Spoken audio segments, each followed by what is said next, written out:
नमस्कार दोस्तों, एक आयुर्वेदा में आपका बहुत बहुत स्वागत है।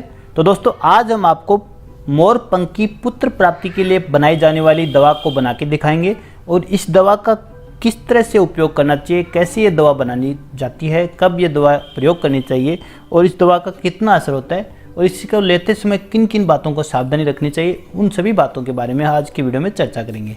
दोस्तों, सबसे पहले हम आपको मयूर पंख की दवा जो बनाई जाती है वो किस तरह से बनाई जाती है वो बनाना बताएंगे। दोस्तों, पुत्र प्राप्ति के लिए आयुर्वेद में पुष्पन संस्कार का विधान बताया गया है। पुष्पन संस्कार एक उत्तम संतान प्राप्ति के लिए किया जाता है। उसी में खास तौर से पुत्र प्राप्ति के लिए पुष्पन संस्कार में मयूर पंख की गोली दी जाती है। तो चलिए दोस्तों, आज ये दवा हम आपको बना के दिखाते हैं। मयूर पंख की जो दवा बनाई जाती है उसके लिए खास तौर से जो चंदवा जिसको बोलते हैं, इस तरह का जो मयूर पंख होता है उसका प्रयोग किया जाता है। और इस मयूर पंख का प्रयोग किस तरह से किया जाता है, कैसे इसकी गोली बनती है, वो हम आज की वीडियो में आपको बना के दिखाएंगे। दोस्तों, सबसे पहले मोर के पंख जो कि आपको अपने आसपास मिल जाते हैं, अगर अपने आसपास नहीं मिले तो डिस्क्रिप्शन में हमने लिंक दिया है, वहाँ से आप मंगवा सकते हैं। दोस्तों, मोर के पंख हर साल अपने आप मोर छोड़ देता है, उन्हीं पंखों का प्रयोग आपको करना होता है। अगर कोई मोर शिकार किया गया हो या फिर मोर को मार के पंख प्राप्त किए गए हों तो उनका पंखों का प्रयोग करना नहीं चाहिए और ऐसा करना भी पाप माना गया है। दोस्तों, पुत्र अभिलाषी व्यक्तियों के लिए शुभ मुहूर्त में ये जो मोर का चंदुआ होता है, इसका बीच का जो सितारा होता है जो कि गहरी नीली व हल्की नीली आभा लिए होता है, इसको काट के प्रयोग करना होता है। दोस्तों, इसका प्रयोग 3 गोलियां बनाने के लिए 3 चंदुओं का बताया गया है, लेकिन हम आपको बताते हैं कि 5 चंदुए लीजिए और 5 गोलियां तैयार कीजिए। प्रत्येक महीने आपको 5 गोलियों का इस्तेमाल करना होता है और दूसरे और तीसरे महीने में 2 बार इन गोलियों का एक स्त्री को प्रयोग करना चाहिए। तो दोस्तों, इसके लिए सबसे पहले जो सितारे वाले भाग को छोड़ के 2 एक्स्ट्रा पार्ट हो उसको काट के अलग कर लें। तो इस तरह से आपको बीच का जो भाग हो, जो गहरा नीला भाग हो, उसी को प्रयोग करना है। उसके लिए दोस्तों, आप कैंची की सहायता से इसकी छोटी छोटी कतरन काट लें ताकि इसको जो खरल करना हो वो आसान हो जाए। तो दोस्तों, इस तरह से इसकी छोटी छोटी कतरन कीजिए।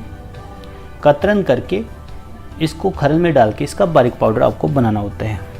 दोस्तों, इस औषधि का प्रयोग सुबह ब्रह्म मुहूर्त में उठ के करना बताया गया है। तो ब्रह्म मुहूर्त का मतलब ये होता है दोस्तों कि सूर्योदय से 1.5 घंटे पहले, यानी सूर्योदय के 2 मुहूर्त पहले ब्रह्म मुहूर्त शुरू हो जाता है और सूर्योदय तक रहता है। तो दोस्तों, आप इसको सुबह जल्दी उठ के नहा धो के इष्ट की आराधना करके इस औषधि का प्रयोग करें। तो इस तरह से 5 चंदुए लेके उनका अंदर का जो सितारा भाग हो वो काट लें, फिर उसको खरल में डाल के अच्छे से आप इसको खरल कर लें। जब ये अच्छे से खरल हो जाएगी तो दोस्तों, इसकी में मोटे डंखल जो आपको दिखाई दे उनको अलग करने के लिए आप चलनी की सहायता से इसको अच्छे से छान भी सकते हैं। तो मैं आपको चलनी की सहायता से छान के इसका प्रयोग करना बताता हूँ, क्योंकि मुझे लगता है कि छानने से इसके जो मोटे डंखल हैं वो अलग हो जाते हैं। तो चलनी की सहायता से या पतले कपड़े की सहायता से इसको छान लीजिए। इस तरह से छान के इसके मोटे डंखल आप अलग कर लीजिए। उसके बाद जो आपके पास पाउडर बचे उस पाउडर को प्रयोग करें, उसको खरल में डालें और फिर जितना पुराना गुड़ हो सके, शास्त्रों में 10 वर्ष पुराना गुड़ बताया गया है, तो आप पुराना गुड़ लीजिए और गुड़ आपको इतना लेना है कि जिससे मटर या चने के समान 5 गोलियां बन जाएं। तो दोस्तों, थोड़ा सा गुड़ आपको लेना है, चने की जितनी 5 गोलियां बन जाए इतना गुड़ आप लेके इस खरल में डालिए और खरल में डाल के मयूर पंख का जो पाउडर था उसके साथ इस गुड़ को अच्छी तरह मर्दन कीजिए, अच्छी तरह घुटाई कीजिए इसकी। क्योंकि दोस्तों, आयुर्वेद में कहा है मर्दनम बल वर्धनम, यानी जितनी आप घुटाई करोगे उतनी ही दवा की ताकत बढ़ेगी। तो दोस्तों, इस तरह से अच्छे से इसकी घुटाई कर दीजिए। जब इसकी अच्छे से घुटाई हो जाए तो इस औषधि को बाहर निकालिए। बाहर निकाल के चने के आकार की 5 गोलियां इसकी आपको बनानी होती हैं।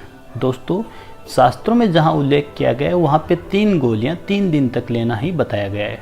तो आप 3 गोलियां भी बना सकते हैं, लेकिन मेरा मानना है कि आपको 5 दिन तक 5 गोलियों का प्रयोग करना चाहिए, तो आपको रिजल्ट बहुत ही अच्छे मिलेंगे।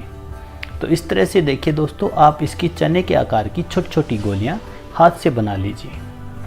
तो इसकी गोलियां जब तैयार हो जाएं दोस्तों, तो इन गोलियों को 5 दिन तक लगातार सुबह जल्दी उठ के आपको प्रयोग करना है। दोस्तों इन गोलियों को प्रयोग कैसे करना है, कब करना है, मैं आपको बताता हूँ। दोस्तों जब आपको निश्चित हो जाए कि गर्भधारण हो गया है या आपने प्रेगनेंसी टेस्ट कर लिया है, यानी मासिक धर्म, जब पिछला मासिक धर्म आए उसके अगले महीने में आपको पता चल जाता है। जब मासिक धर्म नहीं आता तो आपको प्रेगनेंसी का पता चल जाता है। तो दोस्तों जब आपको पता चल जाए तो इस औषधि को आप तैयार कर लें। दूसरा महीना तब शुरू हो जाता है तो आप इन गोलियों का सेवन करें। रोज़ सुबह जल्दी उठ के इन गोलियों को एक एक गोली 5 दिन तक इन गोलियों को सेवन कराएं। इस गोलियों के सेवन कराने के उपरांत उसके ऊपर गाय का दूध आप सेवन करें। अगर दूध ताज़ा हो तो आप बिना गर्म के ही ताज़ा दूध गाय का पीजिए। गाय देसी गाय होनी चाहिए, उसका दूध बेहतरीन रहता है अमेरिकन या जर्सी गाय की अपेक्षा। गाय के दूध के अलावा आप इसके ऊपर कुछ न लें।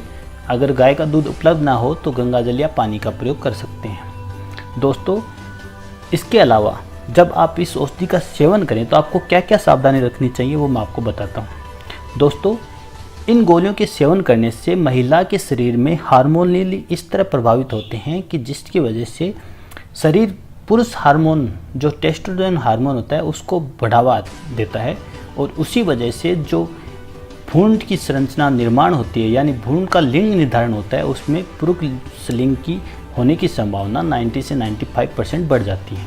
यही नॉर्मली इसका जो विज्ञान है, साइंस है, और ये शास्त्रों में लिखा हुआ है, प्रमाणित है, और अभी तक इसमें रिजल्ट में 90% फ़ायदा मिलता है।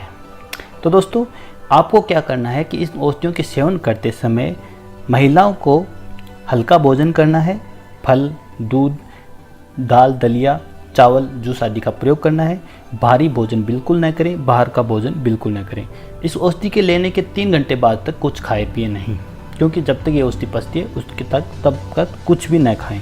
दोस्तों सूर्योदय से पहले ये औषधि लेनी होती है, और अच्छी तरह नहा धो के इष्ट को याद करके इस औषधि का सेवन करें।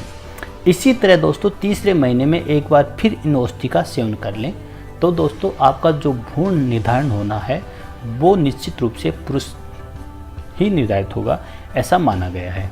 तो दोस्तों इस औषधि का सेवन दूसरे और तीसरे महीने में 2 बार करना होता है। शास्त्रों में 3 दिन तक 3 गोलियां लेने बताया गया, लेकिन मेरा मानना है कि आपको 5 गोलियां बनानी चाहिए, 5 दिन की तरह सेवन करना चाहिए ताकि आपको पूरा फायदा मिले। तो दोस्तों ये वीडियो था आज का खास पुत्र प्राप्ति के लिए बनाई जाने वाली मोरपंख की दवा के बारे में। आज का वीडियो आपको कैसा लगा कमेंट करके ज़रूर बताइएगा। अच्छा लगे तो लाइक और शेयर करना मत भूलिएगा। और दोस्तों अभी तक आपने हमारे चैनल को सब्सक्राइब नहीं किया तो ज़रूर सब्सक्राइब कर दीजिए। हम ऐसी ही आयुर्वेदिक दवाएं हर बार बना के दिखाते हैं, उनके फ़ायदे बताते हैं।